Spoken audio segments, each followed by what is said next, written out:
ukulwa ezulwini. uMikayeli nezingilosi zakhe balwa noDrago. noDrago walwa enezingilosi zakhe, kepha kabaze banqoba. Nendawo yabo kayabe isafunyanwa ezulwini. Wayesephonswa phansi uDrago omkhulu, inyoka endala ethiwa umhlebi noSathane, odukisa izwe lonke. Waphoswa phansi emhlabeni, nezingilosi zakhe zaphonswa kanye naye. Ngase ngizwa izwi elikhulu ezulwini lithi, kalokhu insindiso inamandla nobukhosi ngokukaNkulunkulu wethu, nombuso ngokaNkulunkulu ngokaKristu wakhe, ngokuba uphonswe phansi ummangaleli wabazalwane bethu abamangalelayo phansi kukaNkulunkulu wethu imini nobusuku. Verse 11. Nabo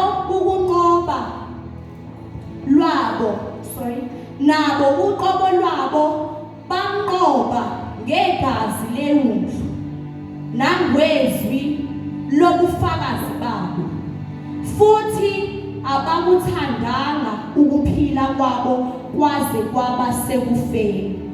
Siye ku chapter 22, same chapter bazalwane. Same scripture. Yeah. Chapter 22, sifunde verse 11. Ongalungile makenze njalo okungalungile. Nongcolileyo makazingcolise njalo. Kepha olungileyo makenze njalo ukulunga. Nokungcwele nongcwele makazingcolise njalo. Inkosi kusisa ukufunda kweziwalo manje kuze kube phakade. Amen. Sizosukumisa ke bazalwane ushumayeli wezwi lanamhlanje ngomhlabeleli wasekhaya unumber 255. Hallelujah. Amen. Hallelujah. Ngibingelela abazalwane egameni likaJesu Kristu waseNazaretha. Hallelujah. Amen. Praise the Lord. Amen. Hallelujah. Amen. Hallelujah. Sibonga uNkulunkulu bazalwane. Hallelujah. Bazalwane ngingaphambi kwenu ngommeli ngakathwala ngumntana kaNkulunkulu. Hallelujah. Amen. Hallelujah bazalwane. Amen. Ngithanda ukubonga ithuba ke namhlanje engilinikiwe. Hallelujah. Amen. Uzokwazi ukuzothula lokhu Thixo akubeke kumina. Hallelujah. Amen. Glory to Jesus. Amen. Mhlawumbe ngaphambi kokuba singene ezwini bazalwane. Hallelujah. Kunento engizwile ngomhlabelelo uNkulunkulu ngomoya wakhe namhlanje asikhethele wona. Hallelujah.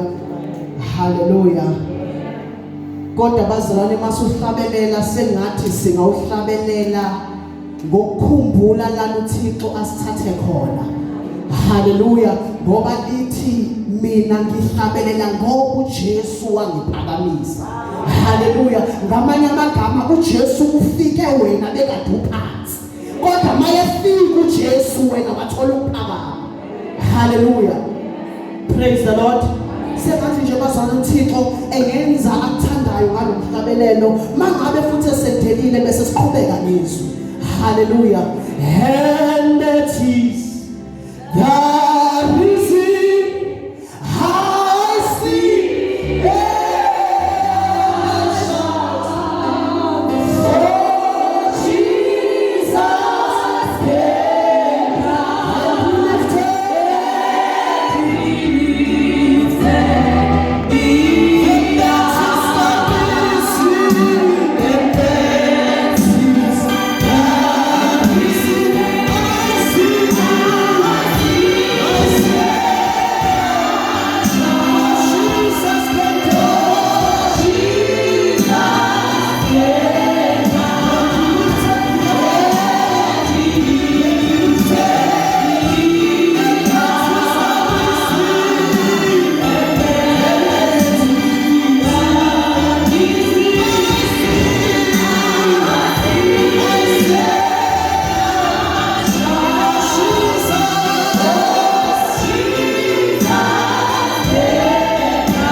Hallelujah. Asiphuthume sikhona abazalwane. The book of Revelation chapter 12 verse 7. Glory to Jesus. Ngizocela uzongisiza ngifundele usisi ngemuva sihambisane verse by verse. Hallelujah. Glory to Jesus. Ihloko sethu bazalwane sizothi, and they shall overcome by the blood of the Lamb. Hallelujah. Glory to Jesus. Ngicela sithomile sifundele. Verse 7. Yes. Chapter 12 verse 7. Yes. Kwase kungakhona ukulwa ezulwini. uMikayeli nezingelosi zakhe balwa noDrago. noDrago walwa enezingelosi zakhe. Amen. Sizohambisana nje sisiwami. Isambulo sika Johani. Hallelujah. Now uJohani uyabhala. uJohani ubhala lokhu akamukela enkosini. Hallelujah. Uthi uJohani kwasuka ukulwa okukhulu ezulwini. Hallelujah. Uthi uJohane uMikayeli walwa noDrago. Hallelujah. Now bazalwane uMikayeli ingelosi enkulu ezulwini elwa izipho zikamoya nezipho zikaNkulunkulu. Hallelujah. So masuka iwar ezulwini uthola ukuthi kunomuntu lo obizwa ngoDrago. Sizothola ngokufunda kweBhayibheli ukuthi kahle kahle ungubani. Hallelujah. So the Bible dictates kwasuka ukulwa. Masuka ukulwa kusho ukuthi kunabantu who became rebellious. Hallelujah. So when they became rebellious ngale dragon eyodwa wezwa nabanye abantu ababehamba naye. Hallelujah. So ngamanye amagama kulempi kunabantu ababili ababhekene. Manjusi sasezulwini. Cela uqhubeke sisi. Kepha kabaze banqoba. Nendawo yabo kayabe isafunyanwa ezulwini. Hallelujah. Now when the war had emerged, siyabona ukuthi bayalwa. Kodwa ngikhaza uJohani ngobushashiya igoqa. Uthi uDrago nabasisi bakhe they prevailed not. Enganqobeni kwabo baze baxoshwa nasezulwini. Qhubeka sisiwami. Wayesephonswa phansi uDrago omkhulu. Inyoka endala ethiwa umhlebi noSathane. Manake. So the dragon, after starting a war, wahluleka ukumelana noMikayeli and other archangels ezulwini. So he was cast out of heaven. Hallelujah. So now the Bible says, emva kokuthi behluleke baxoshwa ezulwini bese liyasitshela ukuthi ubani le dragon exoshiwe. Lithi uSathane, who was a heaven cast out. Odukisa izwe lonke. Baba, he is not only the devil. Akasiye phela uSathane, kodwa he is also umdukisi. Hallelujah. He is also a deceiver. Ngicela sihambisane egameni likaJesu. Hallelujah. Qhubeka sisiwami. Waphonswa phansi emhlabeni nezingelosi zakhe zaphonswa kanye naye. Bambake. Now after kwenzeke le rebellious activity by uSathane, ispace sakhe ezulwini samphelela. So kwaphosta ukuthi esuke ke manje bemlahlele kuphi bazalwane emhlabeni. Wehla emhlabeni ititle yakhe isishintshile. Useyini manje useyideceiver. Useyini manje useyisathane. Ukuphi njengamanje? Usemhlabeni. Qhubeka sisi. Ngase ngizwa izwi elikhulu ezulwini. Yeah. Kalokhu insindiso namandla. Baba. Ngicela sibuyele sibhekele lesikhathi esiphila kusona njengamanje. Hallelujah. Now after the devil, the deceiver is cast out. Hallelujah. Useze kuphi emhlabeni. Okusho ukuthi usehlala nathi emhlabeni.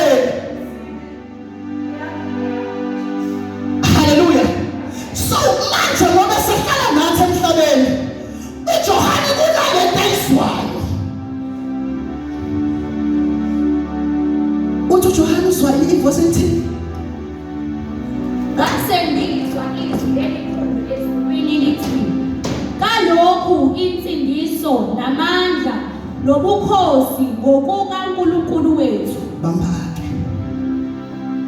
Now, sihleli nalesitha emhlabeni. There is no doubt he can deceive us. Hallelujah. There is no doubt uyakwazi ukuthi usimangalela. Hallelujah. But ngithanda into ayishilo ezokwazi ukusisiza isibe yibarrier yokuthi uSathane efikelele kuthina. Uthi uzwa izwi lithi bheka insindiso. Salvation. Hallelujah. Is salvation. Are you following what I'm saying?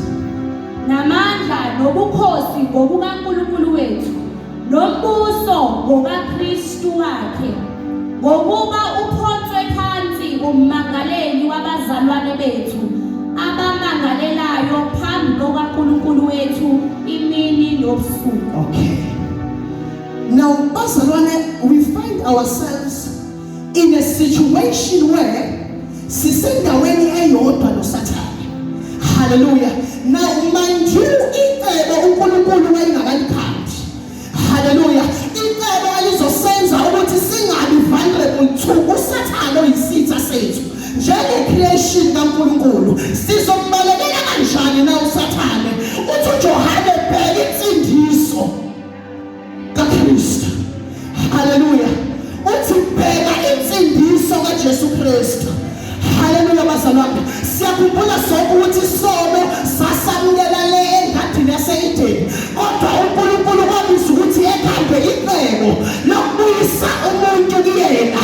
Leli cebo liyafana necebo elizosiza ukuthi sinqobe uSathane yigazi leWundlu.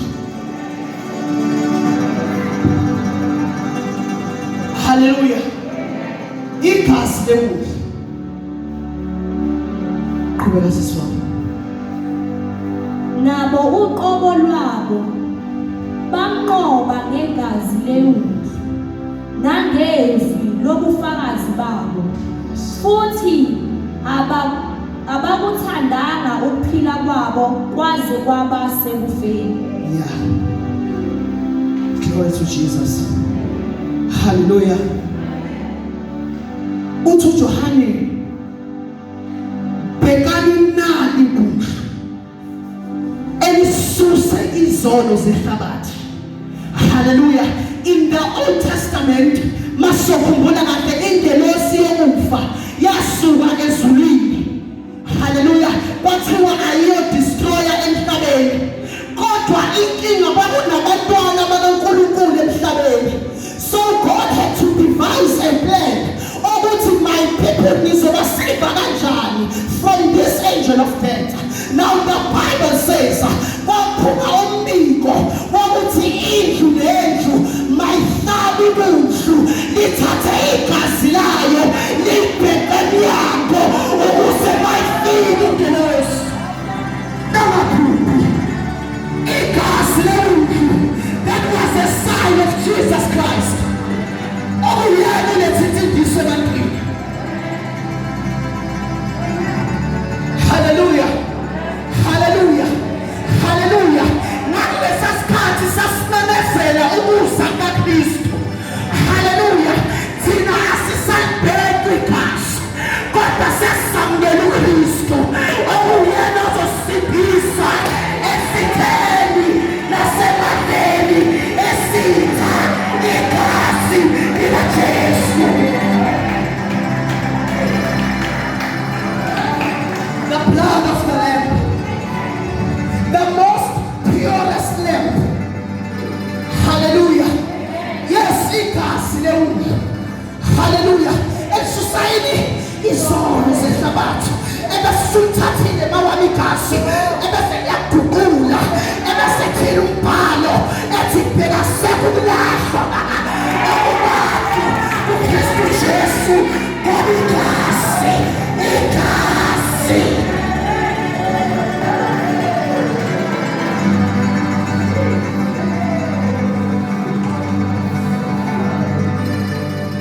Blood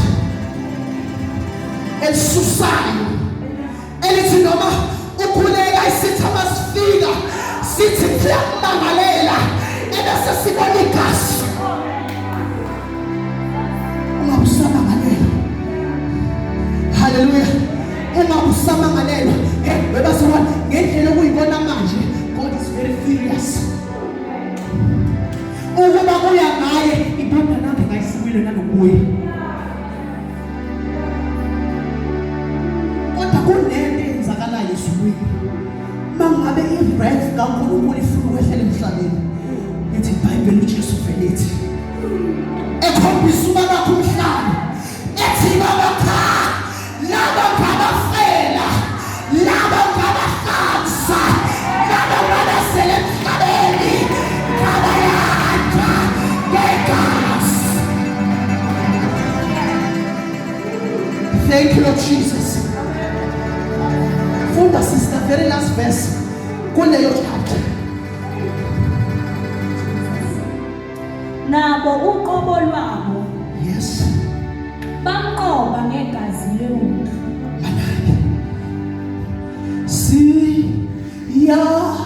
Siyanqoba nasempini phalo-ke.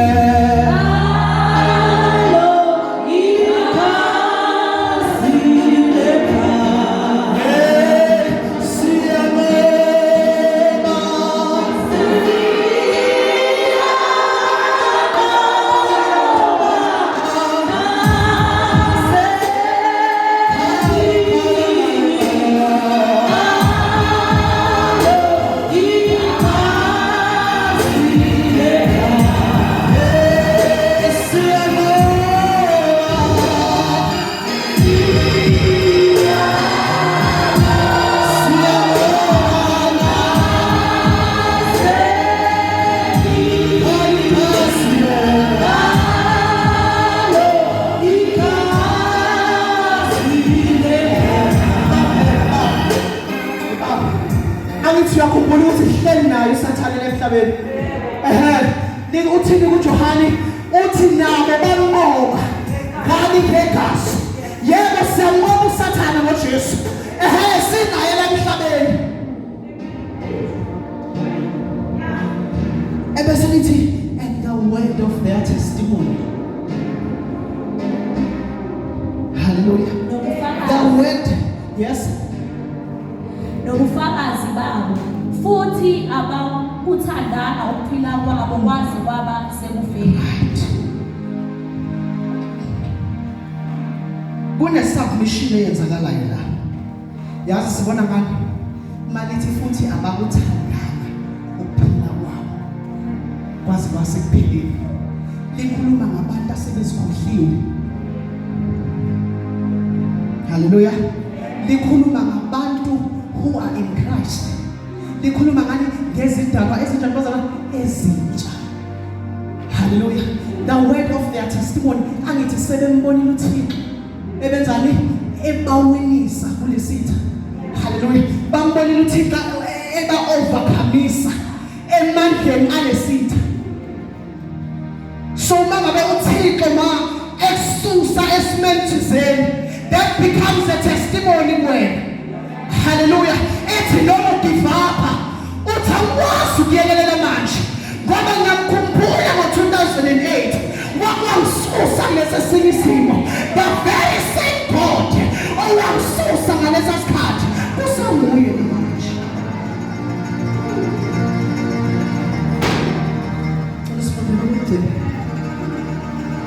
Verse chapter 20. Ongalungile makenze njalo okungalungile. Nongcolileyo makazingcolise njalo. Kepha olungileyo makenze njalo ukulunga. Nongcwele makazingcolise njalo. Praise the Lord. Now, bazalwane, after I have received the first chapter, mawumuntu who is able to analyze ukukhuluma kaNkulunkulu uzoqonda ukuthi in the first chapter that we studied manje uNkulunkulu kunento asitshela yona. The way of life asinikeza yona. Hallelujah. So he is giving us a solution. Hallelujah. Uthi solution ini nguJesu. Hallelujah. Okuyena esinqoba ngaye. Webazone ngoba silana ezweni usitha vele sithunyelwe thina vele. Hallelujah. So if we have uJesu ngathina sizoqoba. Hallelujah. So manje masifika lelizwi lokugcina. Uthaye futhi ongalungileke. Ngene njani? Baqhubeka ngani? I want you to notice ukuthi lelizwi silitholaphi eBhayibhelini. Useyenzeke yonke into kaKristu silithola kuphi ekugcineni. Selithi kubo konke whatever you are continue. Kodwa yona isiwile emhlabeni. Akungubani? AkunguJesu Kristu. Hallelujah. Thank you.